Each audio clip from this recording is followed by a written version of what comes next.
إنه الميرزا جواد هد للإسلام ركن واعترى الكون سكون يوم فقد العلم الحبر وقطب الدين والسر المصون حينما نادى بصوت النعي ما رد وما كانت ظنون إنه الميرزا جواد قد مضى والقلب يترى بالشجون حاملا في قلبه للوجد مما أضمرت تلك السنون كم له في الحق صولات وجولات وصد للطعون انحرافات ذووها ملئت بالرعب مما يسمعون لم يفتر لحظة من عمره في الذود أو يغمض جفون واجه التيار لم يعبأ ولم يخشى التواءات الخؤون واقفا في وجه من أنكر ما صار على الزهراء مما يجحدون وفتاواه تجلت بالضلالات لأهل النفي ممن يفترون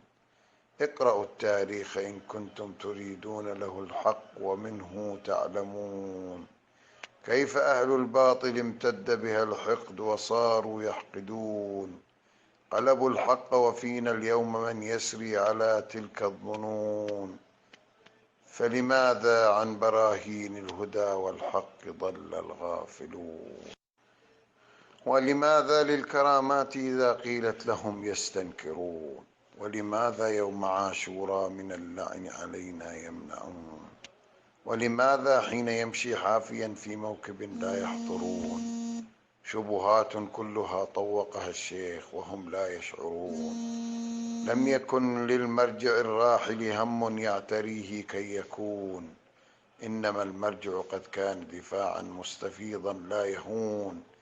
عن بني الزهراء والزهراء والكرار ممن يمترون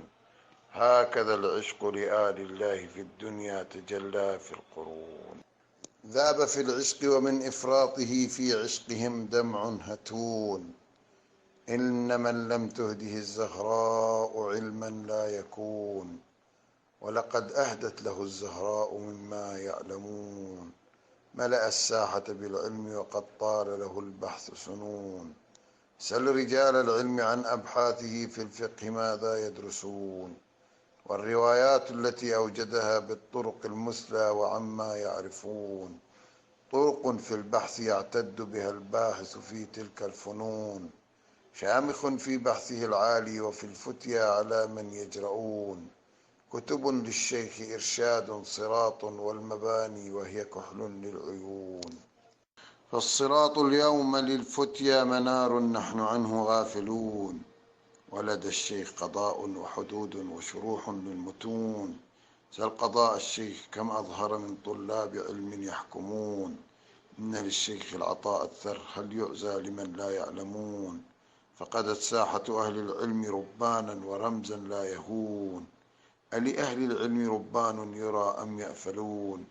إن من يحظى بذا التشييع آيات لمن لا يشعرون هبة من فاطم الزهراء تهديها إلى السر المصون يا إمام العصر لطفا منك نحظاه فإنا عاشقون.